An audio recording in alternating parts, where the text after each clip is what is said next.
Inspeksyon sa mga pasilidad sa UM Digus College, gipahigayon human sa linog. Psychology graduate sa UM Digus College, top 7 sa licensure examination for psychometricians. Digus City, giila isip 2025 most business-friendly local government unit. Pag-atake sa China sa Pag-asa Island, gikundina sa 7 ka nasod. 44 katao patay sa baha sa Mexico. President Xi Jinping nag-auhag sa paspas nga rescue operations. Volleyball star Kat Tolentino nanguna sa Chocomocho Flying Titans kontra Signal sa PVL Reinforced Conference. Bagong album ni Taylor Swift nanguna sa Billboard 200.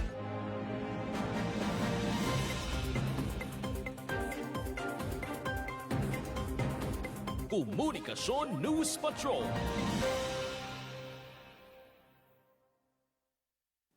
Maayong adlaw Pilipinas, maayong adlaw Digus City. Adlaw karon nga Miyerkules, Oktubre 15, tuig 2025. Ako inyong tigbalita, Jilay Kamay Albios. Tutok na community sa 30 minutos na paghimay sa mga nag-unang balita. Kini ang Komunikasyon News Patrol. Sa linog nga migo sa Davao Oriental ni atong nakalabayng simana, ipaniguro sa UM Digus College nga luwas ug andam gihapon ang tanang pasilidad sa eskwelahan.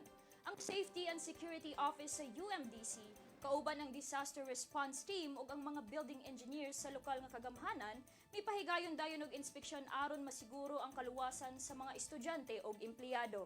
Para sa dugang nga impormasyon, aniya si News Patroller Sheila Misarno. Gipaniguro sa Safety and Security Office o SSO sa UM Digus College nga luwas ang tanang classrooms ug mga pasilidad sa tulungaan human sa kusog nga linog nga migo sa Davao Oriental niadtong nakalabayng simana. Sa gihimong interview kang Safety and Security Officer Marshall Ibot, dali dayon silang nagpahigayon og inspeksyon kauban ng Disaster Response Team sa UM Digus College ug ang building engineers sa LGU aron ma-assess ang structural integrity sa mga pasilidad sulod sa tulunghaan. Our building of UM Digus College is have a minor cracks on the wall, then ceiling. It is a minor. After that, the aftershock at night, then we also inspect during Saturday morning. Then we found also the minor cracks, same areas of the buildings with the cracks and ceilings. Then last Sunday, the City Government Engineering Office inspect our building to have the final inspection to our building. Then putting stickers for the building safe to use or back of the normal operation of UM Digus College. Human ang nga gideklarang safe ang tibok UM Digus College, nagpahinumdum usab si Sir Marshall sa mga estudyante, empleyado ug mga bisita sa kamahinungdanon sa pag-apply sa mga protocols panahon sa linog. So reminders to our students, parents, faculty. So we always prepare in terms of natural calamity. Then don't panic, stay calm during natural calamity. Sa pikas bahin, tungod sa class suspension order nga gipagula sa lokal nga kagamhanan sa Digos, na-adjust usab ang school calendar sa tulunghaan sama sa final examination schedule nga gi-move kagahapon ug karong adlaw. Samtang ang schedule sa second term magsugod ug mang adlaw October 16. Para sa Komunikasyon News Patrol, ako si Sheila Misarno, inyong tigbalita. Dakong garbo alang sa University of Mindanao Digus College ug sa Department of Arts and Sciences ang kalampusan sa BS Psychology Program human kining nakaproduce og national top notcher sa September 2025 Board Licensure Examination for Psychometricians. Para sa dugang nga impormasyon, aniya si News Patroller Roda Alcaide. Sa tanang examine sa tibok nasod, wala damhan ni Maria Aida Takal nga dili lang siya pasado, apan top 7 pa siya sa board examination. Pinaagi sa usa ka interview, gibutyag niya nga ang iyang nakabot usa ka plano nga giandam sa Ginoo alang kaniya. I was really happy. I was on cloud nine because I believe na the release of the results was just like a public confirmation of the Lord's promise to me. Iya usab gisaysay ang mga preparasyon nga iyang gibuhat aron mas matagan og saktong panahon ug mas makapokus sa iyang review. Usa na ni ana ang pag-undang sa iyang trabaho ug paghatag sa kaugalingon og usa ka lugar nga mas makatabang sa iyang pagtuon. That I did was really to quit my job. Kaya I really want to lock in with my studies. Kaya it was dito sa Johnson, I really made my room mine. Nagyod nga kana it will speak about my personality also kanang daghan kay ko gipang print nga mga handouts. Dugang pa niya, usa sa dakong tabang sa iyang pagpasar sa board exam mao ang seryosong pagpatuman sa Digos College sa Competency Appraisal Program. Kini usa ka inisyatibo sa tibok system aron masiguro ang preparado ang mga board exam takers sa panahon sa aktual nga eksaminasyon.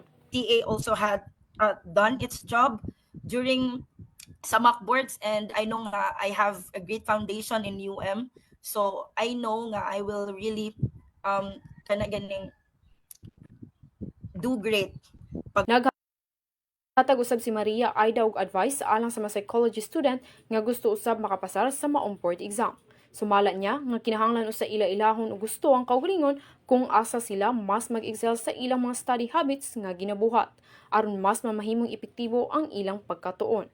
Social media break yun ko because I don't want kana ganing distractions from kanang coming from other people.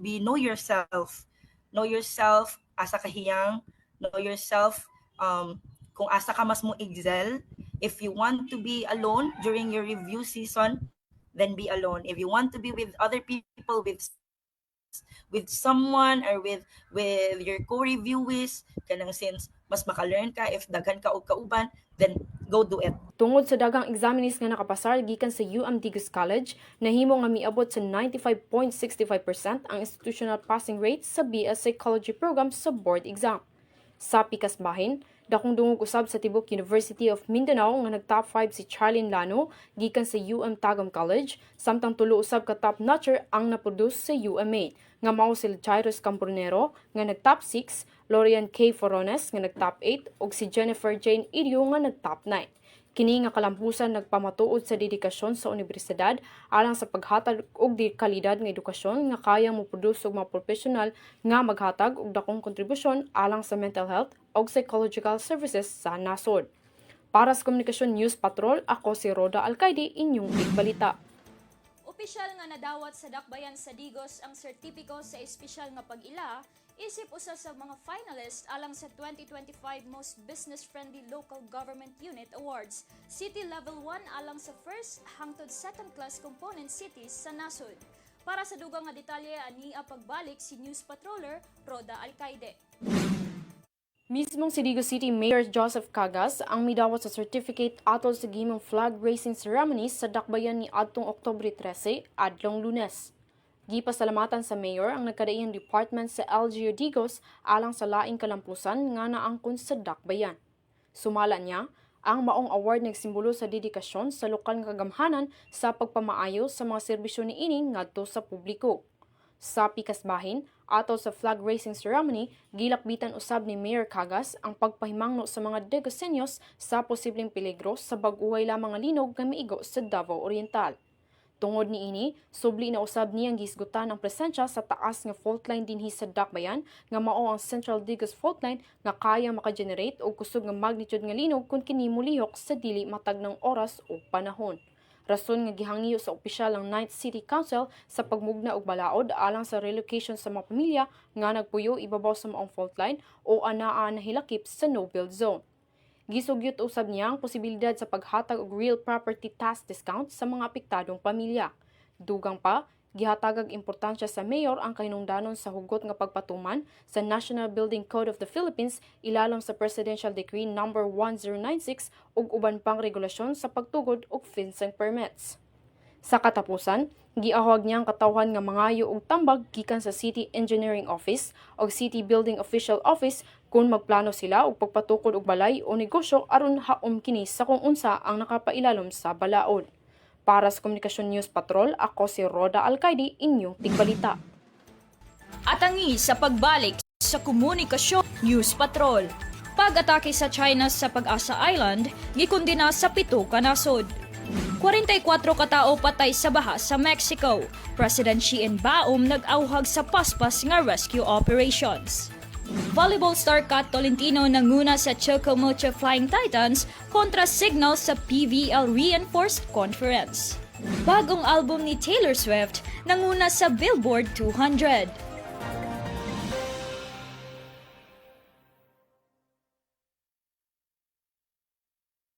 The Office of Student Affairs helps implement student discipline, instill values in the students, and foster camaraderie while preparing the students for competitions. It also encourages students to develop social and interpersonal relationships as well as leadership skills through membership in various campus organizations which are being supervised by faculty and non-faculty advisors. Among these are the college student government and all the accredited academic, religious, civic, and social student organizations.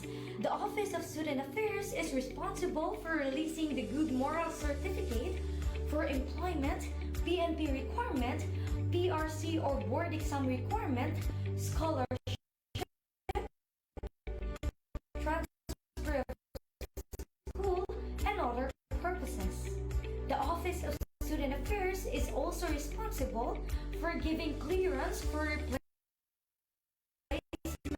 of ID for the following reasons: lost ID, burned out or damaged ID, change of academic program, returning student, and change of status. For more information, you can visit the Office of Student Affairs located at the back of the UMDC Gymnasium.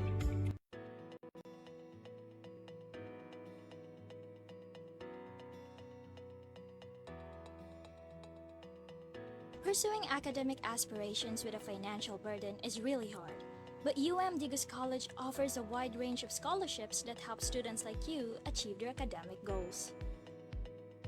Whether you are an incoming freshman or a returning student, financial assistance is within reach, and availing these scholarships is easier than you think. All you need to do is visit our student accounting office, where our friendly staff will guide you through the process.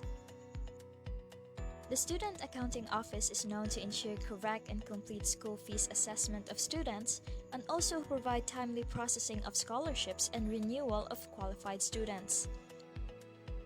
Digos College offers scholarships based on academic merit, financial need, talents, dedication, and more. But make sure to meet all the qualifications before applying to ensure immediate approval of the desired scholarship. For more specific details, just visit the Student Accounting Office and discover how you can turn your dreams into reality with a scholarship from Digos College.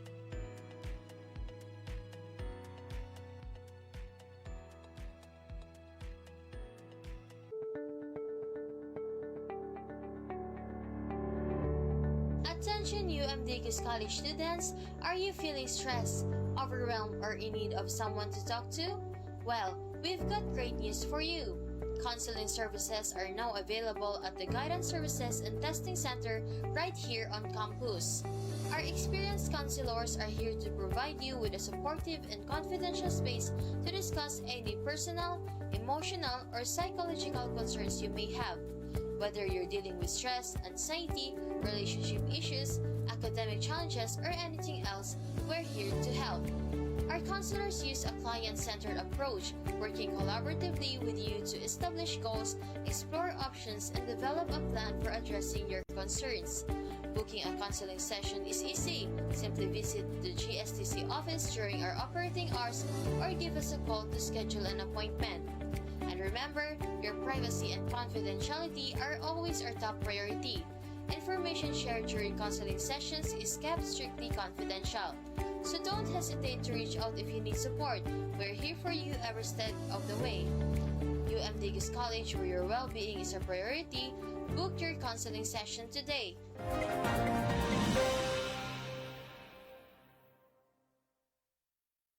Nagpadala Gipadayon ang pagsaka sa tensyon sa West Philippine Sea human sa laing insidente nga may kalabutan sa Chinese Coast Guard. Ang maong panghitabo gikondina sa daghang kaalyadong nasod sa Pilipinas. Para sa dugang nga impormasyon, aniya si News Patroller Prince Ferolino. Gikondina sa pito ka nasod ang gihimong agresibo aksyon sa China sa kadagatang sakop sa Pag-asa Island diin gumumbahan og high pressure water cannon sa Chinese Coast Guard kun CCG ang mga sakayang pandagat nga iya sa nasod Pilipinas. Nahitabo ang insidente ni adtong Domingo sa buntag diin ang mga barko sa CCG ug Chinese Maritime Militia ang mihimo na usab og peligroso nga pagmaiobra dihang ilang gi-activate ang ilang water cannon samtang padulong sila sa direksyon sa BRP Datu Pagbuaya ug laing tulo pa ka sakayang trandagat sa Bureau of Fisheries and Aquatic Resources. Samtang sila nakadunggo duol sa Pag-asa Island. Matud pa sa Philippine Coast Guard, ang ilang mga aksyon nakadala og minor damages sa mga barko sa Pilipinas. Hinuon, walay natala ang samaran. Sumala sa National Maritime Council, ang mga lihok sa mga barko sa China illegal ug walay pagkonsiderar sa mga prinsipyo sa international nga balaod. Ilabi na ang 1982 United Nations Convention on the Law of the Sea ug ang 2016 Arbitral Award nga nagpamatuod sa katungod sa Republika sa Pilipinas sa mga kadagatang sakop niini. Ang ubang nasod sama sa United States, United Kingdom, Japan, Australia ug ang European Union Delegation to the Philippines ang nagpagawas og ginuusang pahayag sa seryosong kabalaka nga nabati nila bahin sa insidente. Ug giawhag ang China nga tahuron ang mga balaod ug ipadayon ang kalinaw ug kalig-on sa rehiyon. Gikumpirma usab sa PCG ang pag-atake ug nag-ingon nakadokumento sila og ebidensya sa pagbangga ug paggamit sa water cannon. Para sa Komunikasyon News Patrol, ako si Prince Ferolino, inyong tigbalita. Dako nga trahedya ang nahitabo sa Mexico human sa sunod-sunod na pagbaha ug landslide nga miresulta og daghang casualties ug kadaot sa nasod. Para sa dugang nga impormasyon, aniya pagbalik si News Patroller Prince Ferolino. Padayon ang pagbangon karon sa Mexico human sa grabe nga pagbaha ug pagdahili sa yuta nga nakaangin sa mga katawan sa central ug southeastern part sa maong nasod. Sumala sa report sa gobyerno sa Mexico, misaka na sa kapin kulang 44 ang kinabuhing nakalas sa grabe nga pag-ulan tungod sa duha ka tropical storms nga nakatrigger og landslide ug flash flood sa 5 ka lungsod. Lakip niini ang Veracruz, Puebla, Hidalgo, Querétaro ug San Luis Potosí. Base sa datos, 18 ka biktima ang namatay sa Veracruz, 16 sa Hidalgo, 9 sa Puebla ug 1 sa Querétaro. Dugang pa, base usab sa El Universal nga newspaper sa Mexico, mas misaka ang datos sa trahedya nga anaa na sa kapin 48 ug duna pay mga na-report nga missing. Tungod niini, gipatawag ni Mexican President Claudia Sheinbaum ang mga gobernador sa mga estado nga apektado og gimanduan nga magtinabangay sa padayong rescue operations ug aid distribution.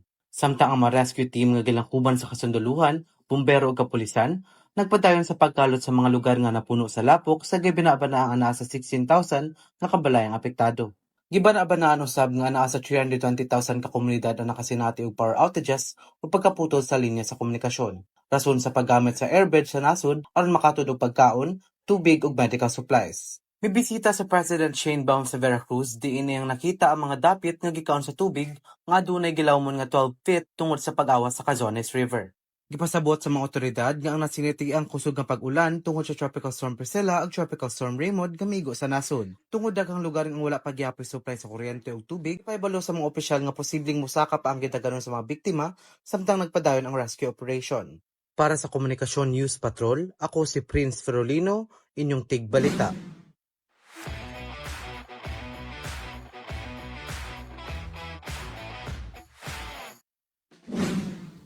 Nangandam na ang volleyball star nga si Kat Tolentino kauban ang iyang team sa Chocomocho Flying Titans sa pagsugod sa Premier Volleyball League Reinforced Conference, batok sa kalabang kupunan sa Signal Super Spikers. Dala nila ang paglaom nga makasugod og ligon ug makabuo og momentum sa unang bahin sa season. Para sa dugang nga impormasyon, aniya si News Patroller Shalami Sarno. Ang Chocomocho Flying Titans nga gipangluhan sa ilang team captain nga si Kat Tolentino nagtinguha nga makuha ang unang kadaugan sa PVL Reinforced Conference kung sila mag-atbang sa Signal Super Spikers sa usa ka sadya o malinawon nga duwa. Si Tolentino nailhan tungod sa iyang kusgan nga mga atake ug lig-on nga pagpangulo, maoy gilauman nga modala sa opensa sa Chocomocho kauban sila Dash Cheng ug Madi Madayag. uban sa ilang mga bagong import nga naghatag og dugang kusog sa lineup. Determinado ang Flying Titans nga magpabati sa ilang gahom human mapakyas sa miaging mga conference. Sa pikas bahin, ang Signal Super Spikers andam usab at bangan ang plano sa Chocomocho Flying Titans nga mosugod og maayo.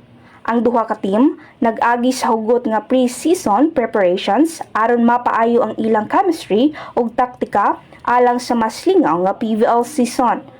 Gilauman sa mga fans ang usa ka makalingaw ug kulba nga banggaan tali sa duha ka ligon nga team. Samtang ang matag usa nagtinguha nga magpahimutang og maayong sinugdanan sa ilang Reinforced Conference campaign. Para sa Komunikasyon News Patrol, ako si Shelmay Sarno, inyong tigbalita.